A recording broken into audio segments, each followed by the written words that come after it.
कुछ लेकर जाएं, कुछ जानकारी लेके जाएं। आप खड़े मत रहिए भाई, सामने आप भी बैठ जाइए, बैठिए।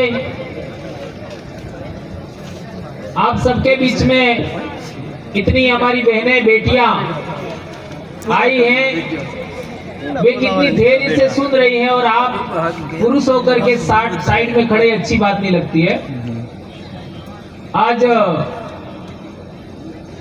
गोकुंदा दिवला में हमारा जो आदिवासी परिवार का कार्यक्रम हो रहा है, उसमें पधारे पाली, सिरोही, उदयपुर, 3 जिलों के प्रमुख साथी यहाँ पर मौजूद हैं और हमारे डूंगरपुर सलम्बर से भी कुछ साथी, प्रतापगढ़ से भी कुछ साथी यहाँ पर आए हैं और मध्य प्रदेश से हमारे विधायक जी भी पधारे हैं। अभी आपके एमपी साहब भी यहाँ पर आने वाले थे, राजकुमार जी, लेकिन वो उनका स्वास्थ्य खराब हो गया, बीमार हो गए, इसलिए उन्होंने मेरे को बोला कि मैं नहीं आ पाऊंगा, तो मेरी बात भी थोड़ा सा आप अपने तरीके से कह देना, ऐसा बोला था। दोस्तों, हमारे समाज के सामने क्या क्या समस्याएं हैं और समस्याओं का कारण क्या है, उसके बारे में हमारे साथियों ने, हमारी बहनों ने बहुत अच्छी बातें आपके बीच में रखी। बहुत अच्छी बात हमारे वक्ताओं ने रखी, बहनों ने रखी और आपने भी सुना, समझा, सब कुछ किया। लेकिन आखिर क्या कारण है कि हमको दोयम दर्जे का इंसान माना जाता है? यानी दूसरे लोग तो ऊंचे हैं, बड़े हैं, उनकी इज्जत ज्यादा है, उनकी प्रतिष्ठा ज्यादा है और हमारी इज्जत, हमारी प्रतिष्ठा, हमारा सम्मान कम है। उसका कारण क्या है? लोग कई अपनी अपनी बातें कहते हैं कि हम ऐसा है, वैसा है, यह है, वो है, और हमारे समाज को थोड़ा कम तर आंका जाता है, नीचा आंका जाता है। आखिर उसका कारण क्या है? आप लोगों ने देखा होगा कि अपने इलाके में जो बच्चे स्कूल छोड़ देते हैं 9वीं 10वीं के आसपास, वे बच्चे अक्सर उल्टे सीधे बाल काटते हैं, 1 लाख 1.5 लाख की गाड़ी लाते हैं और फिर फास्ट गाड़ी चलाते हैं, एक्सीडेंट भी हो जाते हैं। अपन बहुत कुछ समझाते हैं, इसके बावजूद भी बच्चे नहीं समझते हैं, बात नहीं मानते और इस बीच में कुछ बच्चों का एक्सीडेंट होकर के मृत्यु भी हो जाती है। ये पूरे आदिवासी बेल्ट के अंदर आप किसी भी राज्य में चले जाओ, मध्य प्रदेश में जाओ, यही समस्या मिलेगी। गुजरात में देखो, राजस्थान में देखो, कहीं पर भी चले जाओ, जो बच्चे ने स्कूल छोड़ दिया 8वीं से लगा करके 11वीं के बीच में, वो बच्चे अक्सर ऐसा ही करते हैं, क्योंकि वे बच्चे अपने आप को पढ़ाई के काबिल उन्होंने नहीं माना, यानी वो उस योग्य नहीं बन पाए, तो वो दूसरे मामले में कंपटीशन करते हैं। हमें हो कहीं कम हो, हम किसी से कम है क्या? तो जो उनकी पीढ़ी के बच्चे जो पढ़ाई में आगे बढ़ जाते हैं, वो उधर पढ़ाई में आगे बढ़ते हैं, ये अपने आप को रोब झाड़ने के लिए, इस तरीके से मैं किसी से कम हूं क्या, ऐसा दिखाने के लिए ऐसा बच्चे करते हैं। उसका कारण क्या है? उसकी भी जड़ में आप देखोगे तो हमारा समाज है वो स्वाभिमान के साथ जीवन बसर करने वाला समाज है। तो वो अपनी आशाओं, आकांक्षाओं, इच्छाओं के अनुरूप जब काम नहीं कर पाता है तो वह दूसरे तरीके से अपने स्वाभिमान को दिखाने की कोशिश करता है।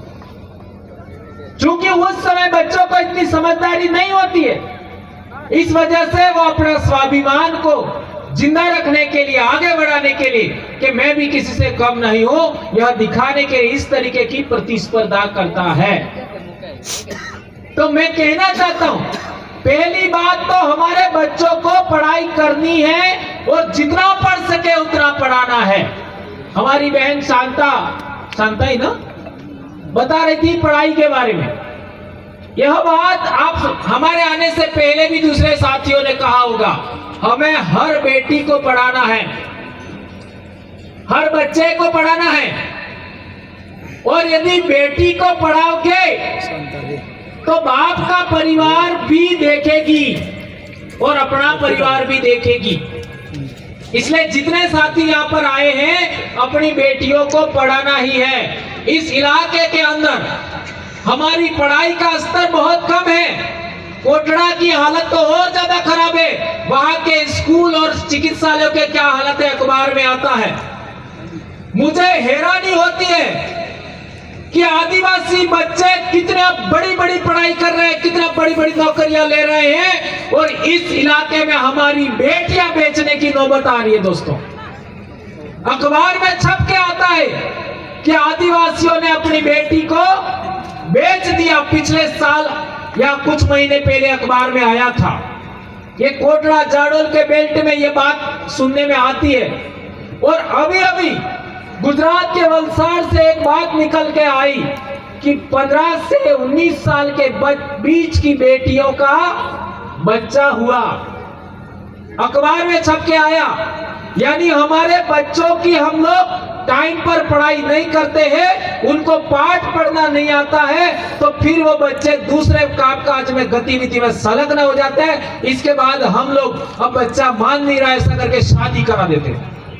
इससे हमारे बच्चों पर बहुत असर पड़ रहा है। बच्चों में खून की कमी हो रही है, उनका लंबाई नहीं बढ़ रहा है, शरीर का विकास नहीं हो रहा है, और हमारी नस्ल है वो कमजोर हो रही है।